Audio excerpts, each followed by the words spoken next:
बिस्मिल्लाहिर्रहमानिर्रहीम। असल बात के साथ मैं हूं इकबाल जंजुआ। नाज़रीन, सोशल मीडिया पे एक तस्वीर वायरल हुई है, आपने भी देखी होगी, फेसबुक पे भी देखी होगी, ट्विटर पे भी देखी होगी। इस पे मुख्तलिफ़ कमेंट्स भी आपने देखे होंगे और मैंने भी देखी। मुझे अपने हिसाब से जो मैंने फ़ील किया, मैं चाह रहा हूं कि मैं उसको शेयर करूं, और चाहे वो आपको पसंद आए या ना आए। वो बिलावल ज़रदारी की तस्वीर सिंध के अंदर एक स्कूल में बच्चों के साथ थी। आपने देखी होगी, आप समझ गए होंगे। वो तस्वीर जो है, कहते हैं कि एक तस्वीर 10,000 अल्फाज का जो बयानिया होता है, 10,000 अल्फाज अगर आप किसी को कहानी सुनाएं तो उससे बेहतर एक तस्वीर अगर आप पोर्ट्रेट कर देते हैं तो वो आपको सारी बात बता देती है। उस तस्वीर को देखकर मुझे दुख भी हुआ, हंसी भी आई और साथ अफसोस हुआ कि इस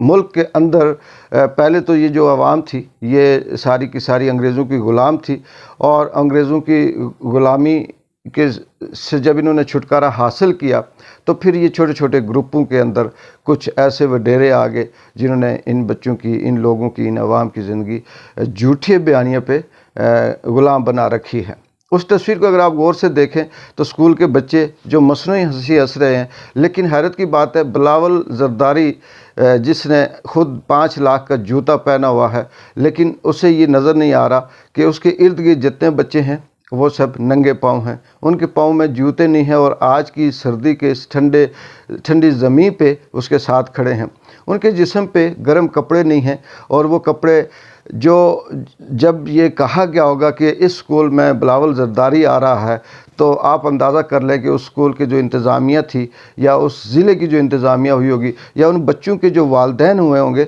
उनकी अपनी तरफ से खुशी की एक इंतहा हुई होगी, या परेशानी जो भी था हुआ होगा, लेकिन उन्होंने कोशिश ये की होगी सॉरी, कि उनके बच्चों को वो पहना के भेजा जाए जो उनके पास आखिरी दर्जे का अच्छा ड्रेस है।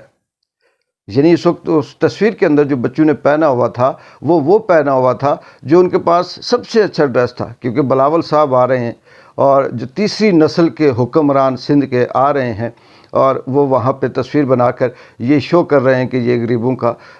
बच्चों का हमदर्द है। मुझे उन तमाम डायरेक्टरों पे अफसोस होता है, उन लोगों पे, और ख़ुद बिलावल की सोच पे, ज़रदारी की सोच पे भी हैरत होती है कि सबसे पहले सिंध में भुट्टो की, बिलावल के नाने की हुकूमत रही, और उसके बाद उसकी माँ की हुकूमत रही, उसके बाद उसके बाप की हुकूमत रही, उसके बाद इन्हीं ही के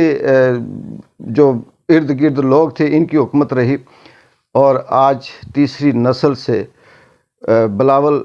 वही कुछ बात कर रहे हैं कि बच्चों के पास जूते नहीं हैं, कपड़े नहीं हैं, बस्ते नहीं हैं, पढ़ने के लिए किताबें नहीं हैं, सर्दियों में बैठने के लिए स्कूल के अंदर बेंच नहीं है, स्कूल की बिल्डिंग नहीं है, और तस्वीर बनाकर ये कहते हैं कि हम गरीबों के हमायती हैं, हम बच्चों के हमायती हैं। मुझे तो यकीन है कि उन बच्चों के साथ तस्वीर बनाने के बाद, उन बच्चों के साथ हाथ मिलाने के बाद, बिलावल ने पता नहीं कौन कौन से डिटोल से हाथ धोए होंगे, बिलावल ने पता नहीं कितने स्प्रे किए होंगे अपने हाथों पे कि कहीं उन बच्चों के गंदे जरासीम उसके साथ ना लग जाएं। ये बेवकूफ़ बनाने का क्या खूबसूरत तरीका है। लेकिन इससे भी बड़ी जो अफसोस की बात है वो ये है कि उस तस्वीर को फिर मीडिया के अंदर, सोशल मीडिया के अंदर बिलावल ज़रदारी को हीरो बनाकर पेश करने वाले वो ग़ुलाम इब्ने ग़ुलाम पीपल्स पार्टी के वो लोग, वो सिंध के लोग, वो सिंध के वडेरे जो ये बयानिया मजबूत कर रहे हैं, जो ये तासर देने की कोशिश कर रहे हैं कि बिलावल जो है वो सिंध का हामी है या गरीबों का हमदर्द है। बिलावल ने जो जूते पहने हुए सिर्फ वही अगर बेचकर उन बच्चों के लिए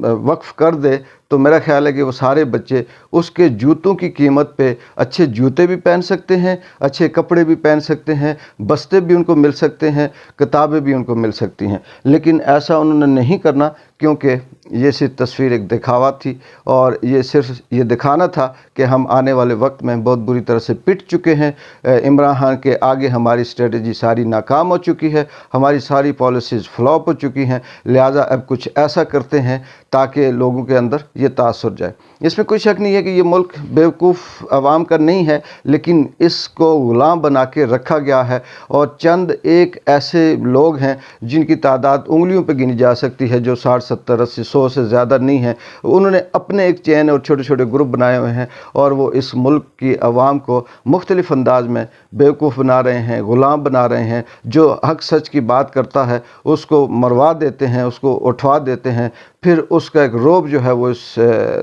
खित्ते के अंदर कायम रहता है, फिर दूसरा कोई आवाज़ नहीं उठाता। लेकिन चलें, एक अल्लाह की ज़ात भी मौजूद है, वो देखता है कि कब तक इन लोगों को बेवकूफ़ बनाया जाएगा, कब तक इनके साथ खिलवाड़ किया जाएगा, कब तक इनकी इज़्ज़त नफ्स मजरूह की जाएगी। क्योंकि ये ज़रूर है कि फ़िरौन के बाद मूसा ज़रूर आता है। तारीख़ इस बात की गवाह है कि बड़े बड़े नमरूद, शद्दाद, हिटलर, चंगेज़, हलाकू आए, लेकिन उनको भी शिकस्त हुई। ये मेरा यकीन है कि हम ना सही, हमारी आने वाली नस्ल एक दिन ज़रूर इस मुल्क के इन चंगेज़ खानों को, इन हलाकू, इन फ़िरौनों की, इन वडेरों की शिकस्त देखेगी और इनका नाम तारीख़ के अंदर स्याह तरीन अल्फाजों के साथ पढ़ा करेगी। जैसे आज माजी के जो उस दौर के जो लोग थे, उनका जब किस्सा हम पढ़ते हैं तो हम कहते हैं कि ये बड़ा ज़ालिम था, ये हिटलर था, ये हलाकू था, ये चंगेज़ था। आने वाला वक्त इनकी कहानियाँ भी इसी तरह से पढ़ी जाएंगी। असल बात से इकबाल जंजो की इजाज़त है। अल्लाह हाफ़िज़।